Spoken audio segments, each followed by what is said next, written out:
I am glad to finally meet you in person, guests from the Astral Express. I'm Feixiao, the general of the Xianzhou Yaocheng. Let me introduce our guest to you. The one dressed in green. He's the reincarnation of Imbibiter Lune, and the person behind him is the newest member of the crew. I've heard a lot about you. Outside the reports from the Law Fu, the Skyfaring Commission of the Yaoqing has also gathered plenty of information about both of you. I've been eager to meet you face to face for reasons that I'm sure General Jing Yuan has explained, right?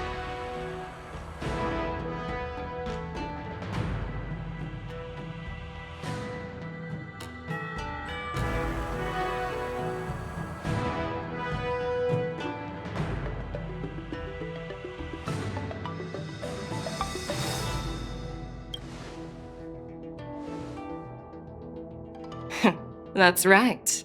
But don't worry, this isn't a trial. I just want to have a chat with you and get a better understanding of the facts. According to General Jing Yuan's report, the Ruin Legion is to blame for the Ambrosial Arbor crisis, and all Arbiter Generals should pay attention to the Ruin Author's movements.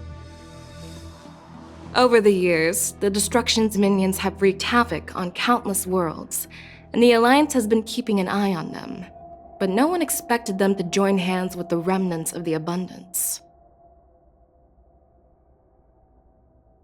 The damage caused by the Ambrosial Arbor crisis was far less severe than expected, which is good news for us.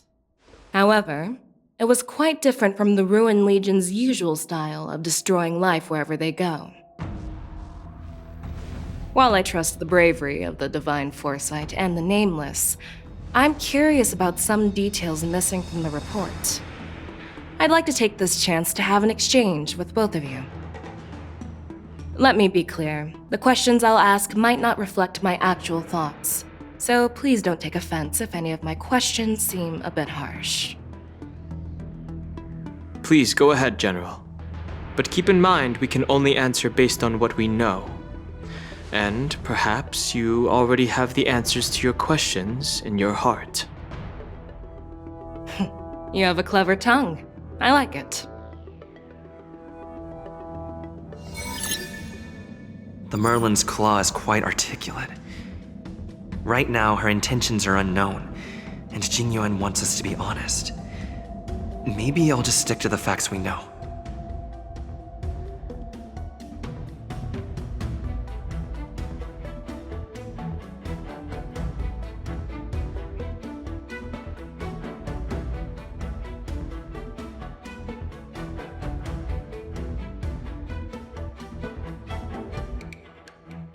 Let's cut to the chase.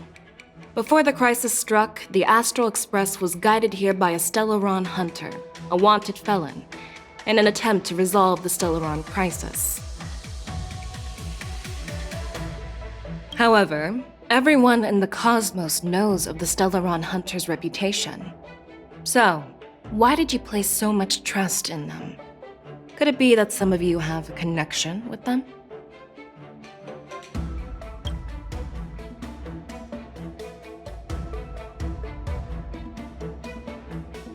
Apart from the Lafu, there are many other worlds suffering from Stellaron corrosion.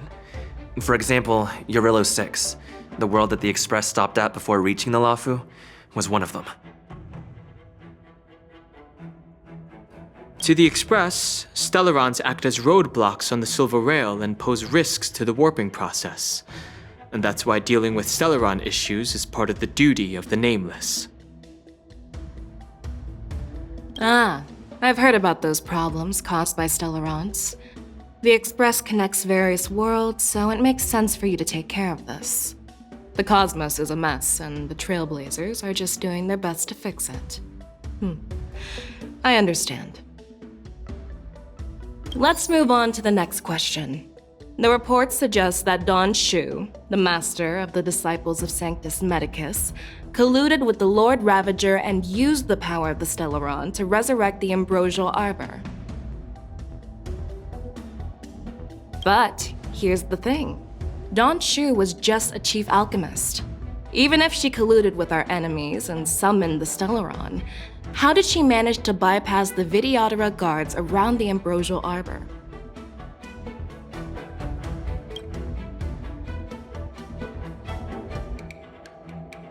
I personally met Dawn Shu once. Her closest friend was killed during the war on the Fanghu, and she harbored deep hatred towards the hunt.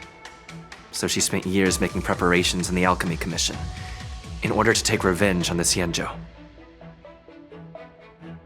Revenge is also a form of the hunt. However, that doesn't explain how she managed to bring the Stellaron into the Scale Gorge waterscape, which was guarded by the Videodora. Well, you should ask Dawn Shu herself for the answer. Unfortunately, Dawn Shu is dead, and even her corpse has crumbled into ash. That's one less clue we can pursue. According to the report, Lord Ravager Fantilia is the mastermind behind the entire conspiracy. She disguised herself as an ambassador of the Skyfaring Commission and traveled with you, only to vanish without a trace later on. It seems too convenient to label her as a scapegoat.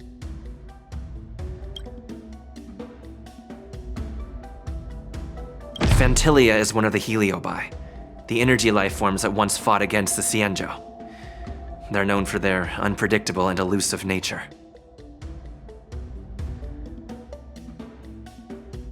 Just as he said, when the Ambrosial Arbor resurrected, its roots broke through the creation furnace on the Luofu, accidentally releasing the heliobus fiend fire sealed inside.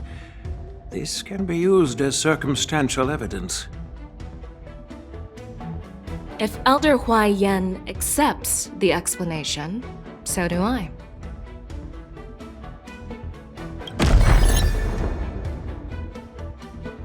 Oh, it seems that your answers have addressed all my questions. Generals, I am finished with my questioning. So, what do you think, General Feixiao? Have the doubts in the report been cleared up? The two nameless have been honest in their answers.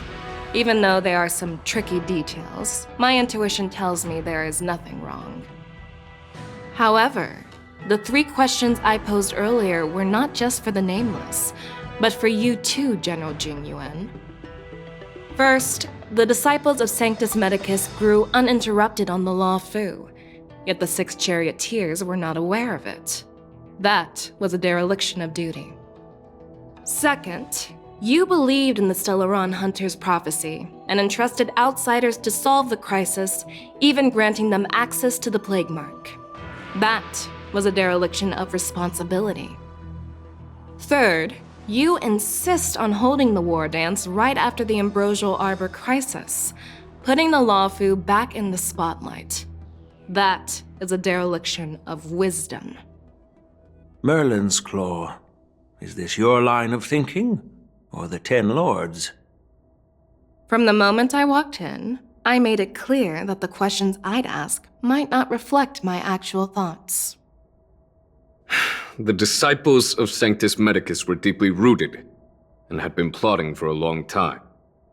I admit it was my negligence for not noticing it earlier. As for the Stellaron Hunter's prophecy, I didn't believe all of it, but in the end, the Luofu did survive the Ambrosial Arbor crisis. So, I think it's safe to say that Elio's prophecy about the future holds some merit. And as for the war dance, do you think I'm unaware of the risks?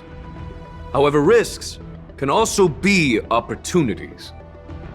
The Luofu has lain low for too long. I believe it's time to stir up the dregs hidden in the depths and wash them away once and for all. Just as I expected from our sophisticated divine foresight. You have a way with words. I like it. But, unfortunately, ever since the report was submitted, the Alliance has been filled with rumors and speculation.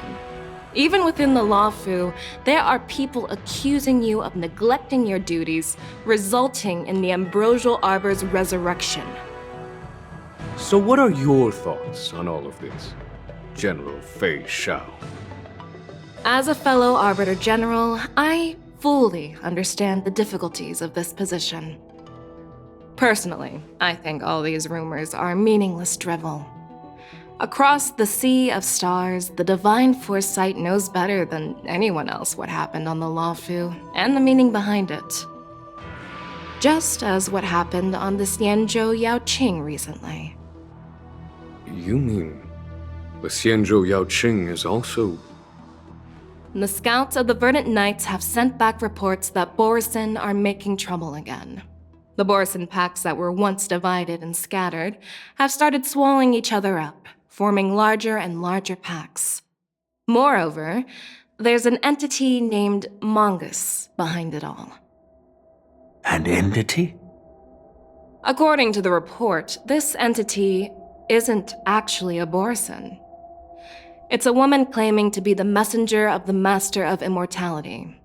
She's described as having 12 faces and 12 pairs of fangs, as cruel as poison and as elusive as quicksand. The Borisin believe she'll give them a chance to rise again. That's Ventilia. That's right. You're lucky that I'm the one who came this time. If it were the Patina Justice or the Seer Strategist, this conversation might not be so friendly. I've always had faith in my instincts, so I don't doubt your good intentions. But the Alliance has its fair share of questions and doubts about the Lawfu. So, my plan is to come up with an acceptable answer to satisfy the Alliance. What's in this plan, General Feixiao? General Jing Yuan, you already know what has to be done. But since you don't want to be the bad guy, I'll take care of it for you. You need the final word from the Ten Lords Commission to quell any doubts. And for that, I'll have to ask the two Nameless to visit the Shackling Prison.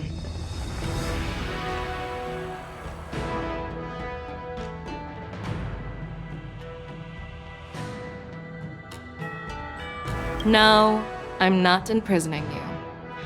While you're there, I'll ask a judge in the Ten Lords Commission's Interrogation Division to record a detailed testimony with the karmic mirror from both of you.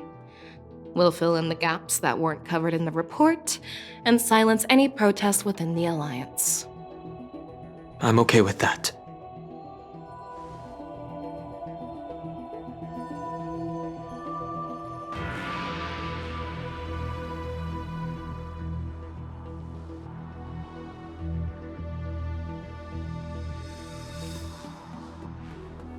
Worried that I might go back on my word and keep you in the Shackling Prison? Relax.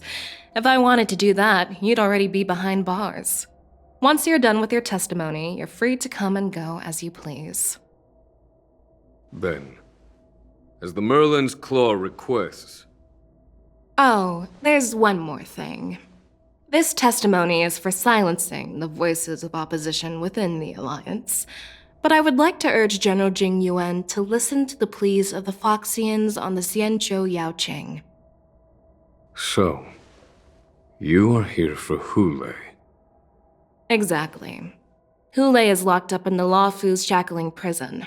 Since he is the Broodlord of the Borisin, I want to transfer him onto the Xianzhou Yaoqing and imprison him there. The recent movements of the Borisin suggest they're planning something big, so we must act preemptively.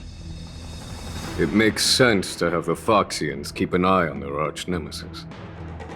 Since you trust my judgment, I'll repay that trust. What do you think about all this, General Huayan? I was worried this would turn into a heated argument, but it seems like both of you are on the same page, solving each other's problems. I couldn't have asked for a better outcome. And as for Hule, I'll send my Lieutenant Zhao Chou and Moza to check on his condition in prison and ready him for transport. If there are no more questions, shall we get this started?